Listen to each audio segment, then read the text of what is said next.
साथियों नमस्कार, जय हिंद। मैं डॉक्टर संग्राम पाटिल बात कर रहा हूँ। साथियों, आप सभी को दीपावली की या दीप दानोत्सव की बहुत बहुत शुभकामनाएं। मैं आज इस वीडियो में आपसे दीपावली का या दीप दानोत्सव का जो भी इतिहास है उसके बारे में संक्षिप्त में जो भी रेफरेंसेस मेरे पास अवेलेबल है उनसे उनके थोड़ा सा डीप में जाकर आपके साथ शेयर करूंगा। तो उसके लिए मैंने आचार्य जुगल किशोर बौद्ध की सम्यक प्रकाशन की अशोककालीन दीपदानोत्सव जो दिवाली बन गया ये किताब है। इन्होंने दीपवंश जो श्रीलंकन किताब थी उसके रेफरेंसेस यहाँ पर दिए हैं और ये इंटरनेट पर भी अवेलेबल है। ये फ्री पीडीएफ अवेलेबल है। अल बेरोनी का भारत जो भारत का सबसे पहला इतिहासकार माना जाता है, हालांकि ये भारतीय नहीं थे, ये उज्बेकिस्तान से आए थे और ये अफगानिस्तान में उनकी मृत्यु हुई थी गजनी में। ये 10वीं सदी में इंडिया आए थे। तो ये किताब भी सम्यक प्रकाशन ने जो ओरिजिनली 3 खंडों की होती थी उसको एक करके ये पब्लिश किया है। इसमें से मैं अल बेरोनी ने दीपावली के बारे में क्या लिखा था 1000 साल पहले वो मैं आपको पढ़ के बताऊंगा। और मैंने एस कुमार जी की ये पूजा पाठ व्रत और उत्सव त्योहारों का रहस्य शोध संदर्भ विश्लेषण, तो ये बहुजन साहित्य प्रसार केंद्र नागपुर से यह प्रकाशित किताब है। इनमें से इंफॉर्मेशन लेके मैं आपके साथ शेयर करूंगा। तो साथियों, हमें पहले ये देखना है कि दिवाली के बारे में जो ब्राह्मण पंथ है उसमें क्या क्या बताया जाता है, क्या क्या मान्यता रखी जाती है दिवाली के बारे में। तो उसके बारे में जो है ये कार्तिक अमावस्या को मनाई जाती है और ये इसमें यहाँ पर लक्ष्मी पूजन होता है और बलि प्रतिपदा होती है। ऐसे ये लगभग हफ्ता भर ये चलता है। इस त्योहार के संबंध में बहुत सारी कहानियां हैं, लगभग 7-8 इस किताब में दी गई है। तो मैं एक क्विक उनका मेंशन करता हूँ। सबसे जो प्रोमिनेंट है ये बलि राजा की है। बलि राजा ये क्षत्रिय राजा है, अनार्य है, असुर राजा है और उसकी हत्या कर दी जाती है वामन द्वारा जो आर्य है, ब्राह्मण है, और उसकी खुशी में ये दिवाली मनाई जाती है। ये एक मान्यता है, हम सब परिचित है इससे। दूसरा जो कारण दिया जाता है कि इसमें त्रेता युग में राजा रावण की हत्या राम ने की थी और उसका राज्य छीन लिया था, उसकी खुशी में दीप जलाए जाते हैं। राजा रावण भी अनार्य था, असुर राजा था। तो तीसरा जो कारण है कि ये नरकासुर नाम का जो अनार्य असुर राजा था उसको कृष्ण ने मार दिया था। हालांकि कृष्ण भी अनार्य ही थे, ब्राह्मण नहीं थे ये, लेकिन फिर भी उन्होंने उसको मार दिया था। तो ये एक वजह दी जाती है। चौथा कारण है कि एक कहानी बताई जाती है जिसमें ब्रह्मा ने सृष्टि की रचना की, जीव बना दिए, तो ऋषि बनाए, संसार शुरू हो गया, लेकिन सब जगह पे अंधेरा ही था, लाइट था ही नहीं।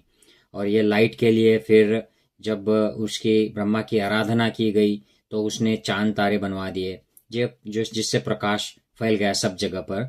और पुराणों में ये इंफॉर्मेशन मिलती है कि ब्रह्मा के दक्षिण अंश से द्विभुज कृष्ण और वामांश से चतुर्भुज नारायण की उत्पत्ति हुई। और फिर ये कृष्ण और नारायण ये थे, इनको नारायण और लक्ष्मी जो थे इनको वैकुंठ का राज्य दिया और कृष्ण और राधा को गोलोक का राज्य दिया। और इनके जो राज्याभिषेक के जो समय थे उनको उनके आनंद व्यक्त करने के लिए दिवाली मनाई जाती है, ऐसा भी कहा जाता है।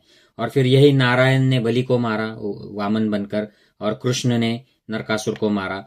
तो ये आर्य लोगों के जो देवता है वो असुर या जो शूद्र है उनके राजाओं को मार रहे हैं। इनकी खुशी में यह त्योहार मनाया जा रहा है, ऐसे ब्राह्मण ग्रंथों की मान्यता है।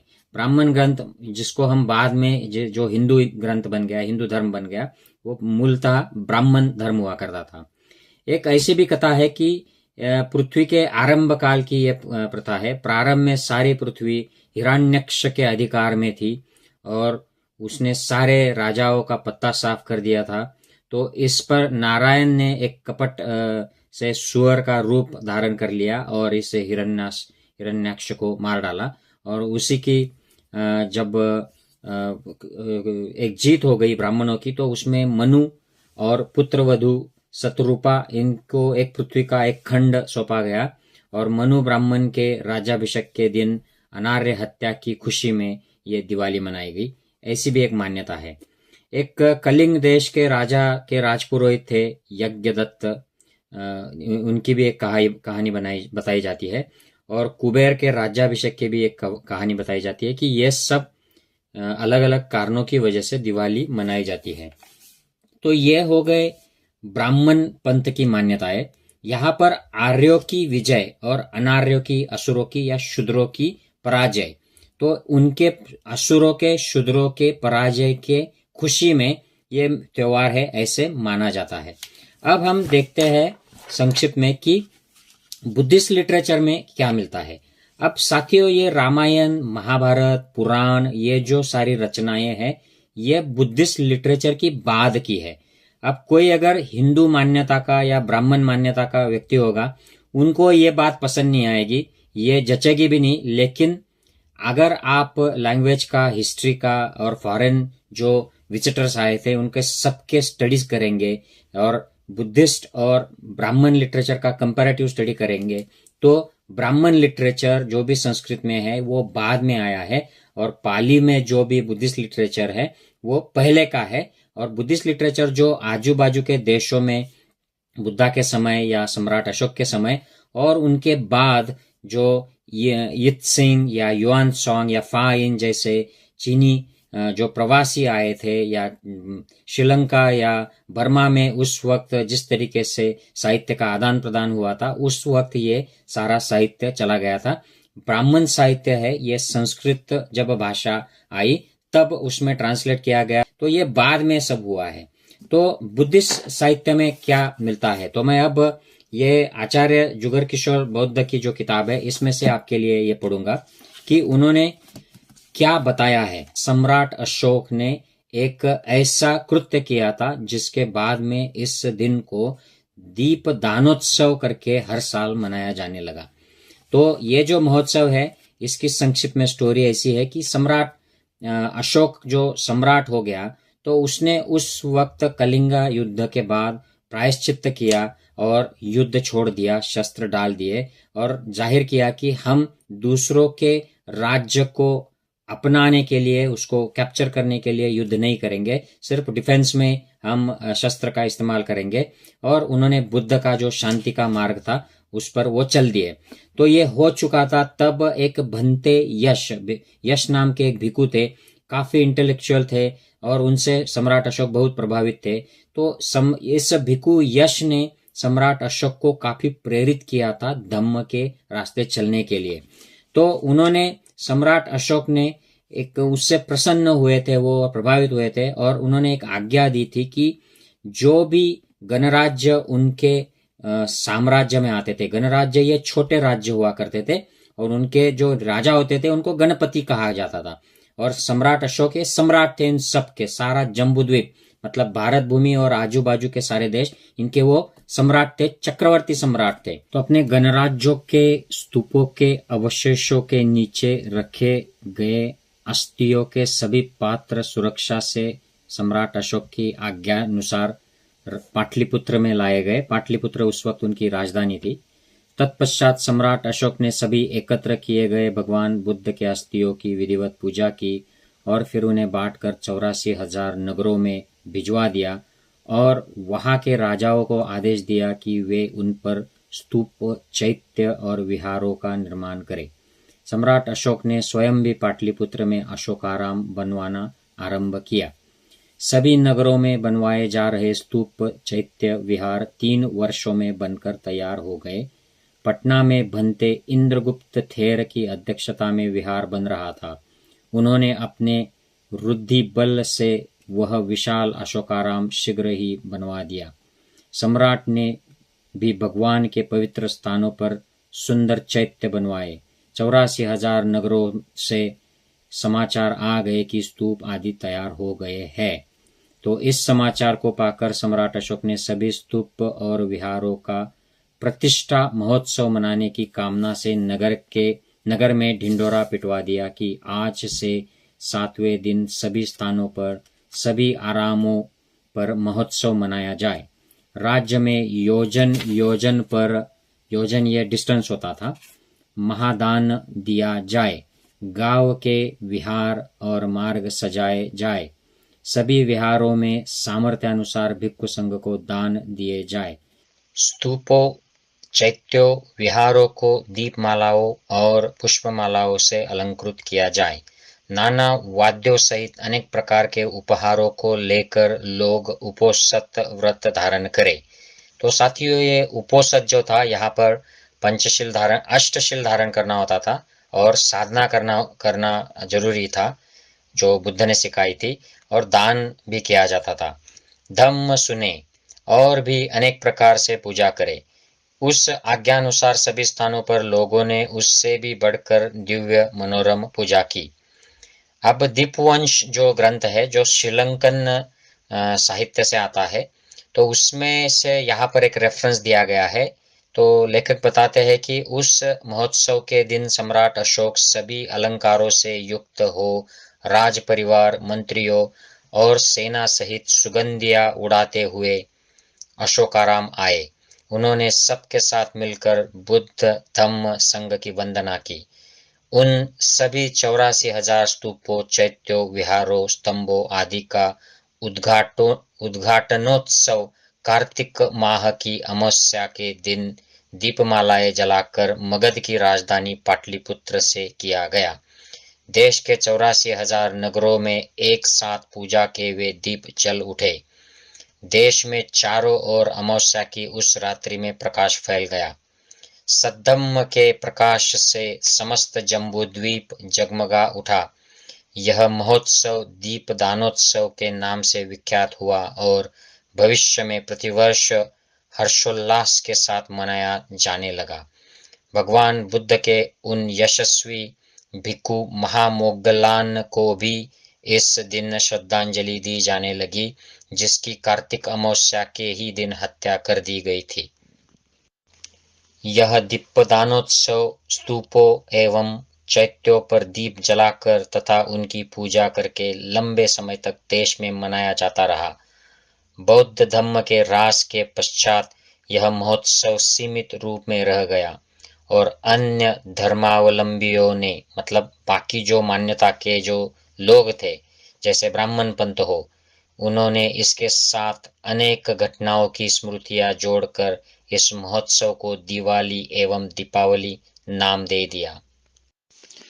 अब साथियों, अल बैरूनी का भारत, ये जो सम्यक प्रकाशन की किताब है, इसमें से पेज नंबर 530 पर जो उनका जो चैप्टर है, अल बैरूनी ने लिखा हुआ भारत के जम्बूद्वीप के अलग अलग त्योहारों पर, उसमें से एक पैराग्राफ में आपको जो दिवाली के बारे में है वो पढ़ के दिखाता हूँ।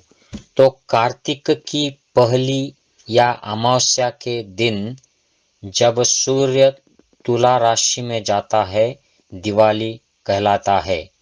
तब लोग स्नान करते हैं, आमोद के वस्त्र पहनते हैं, एक दूसरे को पान सुपारी उपहार देते हैं।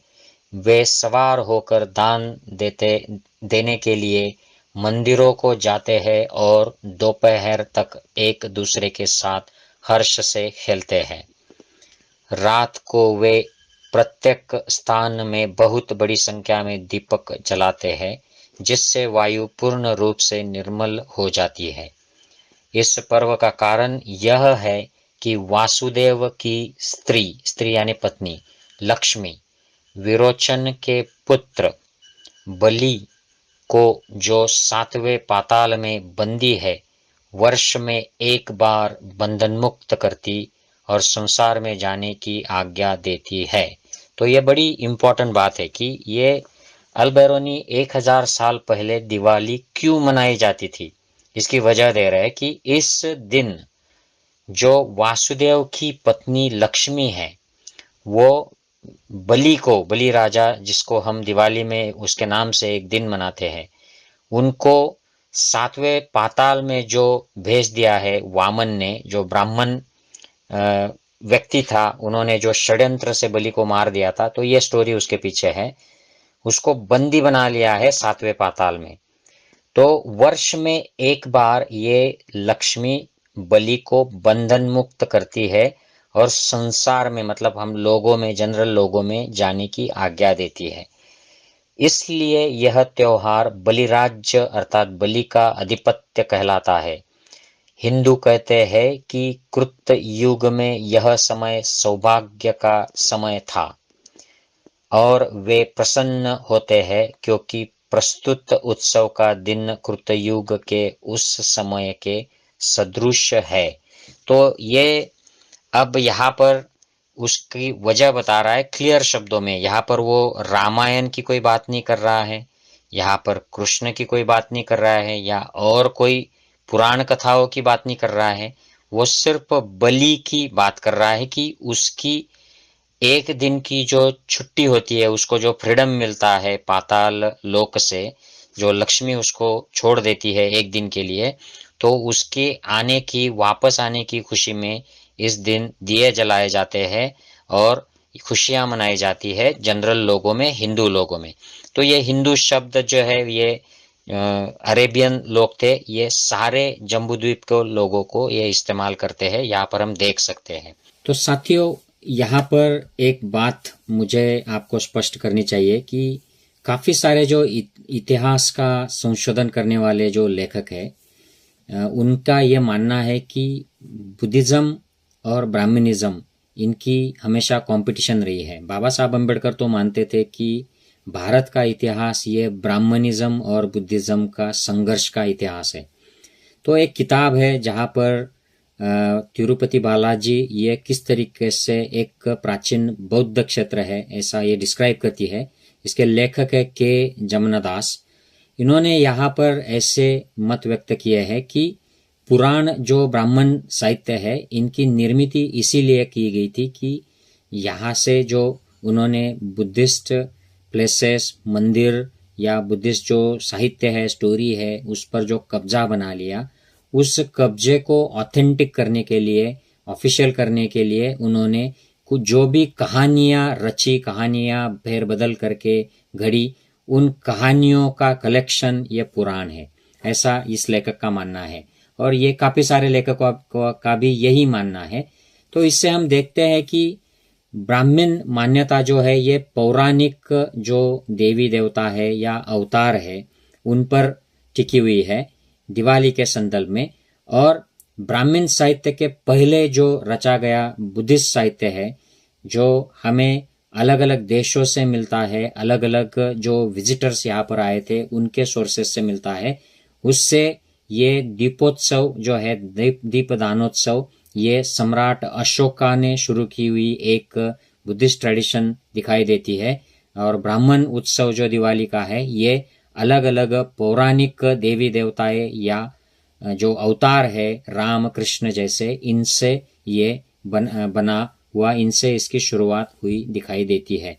अब आखिर में मैं ये कहना चाहूँगा कि आप कौन सी भी मान्यता रखते हो, या आप ब्राह्मण पंथ की मान्यता रखते हो देवी देवताओं वाली, या आप बुद्धिज़्म को मानने वाले, बुद्धा को फॉलो करने वाले विचार रखते हो, आज हम दिवाली को क्या कर सकते हैं? क्योंकि ये जो संघर्ष है साथियों ये हमेशा चलता रहेगा। किसी न किसी संप्रदाय को हम दूसरे संप्रदाय से अच्छे हैं, उनसे सुपेरियर है, ये प्रूव करने की इच्छा बनी रहेगी। और बाबा साहब ने कहा था कि ये क्रांति प्रतिक्रांति ये चलती रहेगी। तो आप किसी भी मान्यता को मानते हो, लेकिन हम कुछ अच्छी चीज़ें तो कर ही सकते हैं। तो इस बहाने, दिवाली के बहाने हम कुछ अच्छी चीज़ें कर सकते हैं। जैसे मैंने कहा था कि इसको जब सम्राट अशोक ने शुरू करवाया था तो उसमें उपोषित की बात की गई है। तो ये अष्टशील हुआ करता था और अष्टशील पालन करते हुए आपको उस दिन साधना करनी है, मन के अंदर जाना है और मन को प्यूरिफाई करना है, शुद्ध करना है, कोई भी पाप कर्म नहीं करना है, आर्य अष्टांगिक मार्ग का पालन करना है, दान करना है।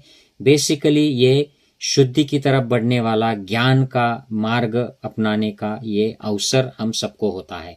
तो अगर हम इसी तरह इस दिवाली के पर्व को मनाते हैं कि हम शील सदाचार से जीते हैं, हम या ये साधना करते हैं और लोगों के प्रति भाईचारा प्रेम करुणा बढ़ाते हैं, द्वेष की नकारात्मक भावना को मिटाते हैं और आज की 21वीं सदी में हमको दुनिया में, भारत भर में और हमारे सारे समाज में समता, स्वातंत्र्य और भाईचारा बढ़ाने का एक अवसर हमें दिवाली देती है और उसी हिसाब से हमें दिवाली मनानी चाहिए। मैं आशा करता हूँ कि मैंने ये जो पक्ष रखे हैं डिफरेंट सोर्सेस से, ये आपको पसंद आए और अगर आपको अच्छा लगता है तो please do share on your platforms. आप सबको फिर से दीपदानोत्सव की या दीपावली की बहुत बहुत शुभकामनाएं। सबका मंगल हो। जय हिंद। टेक केयर साथियों।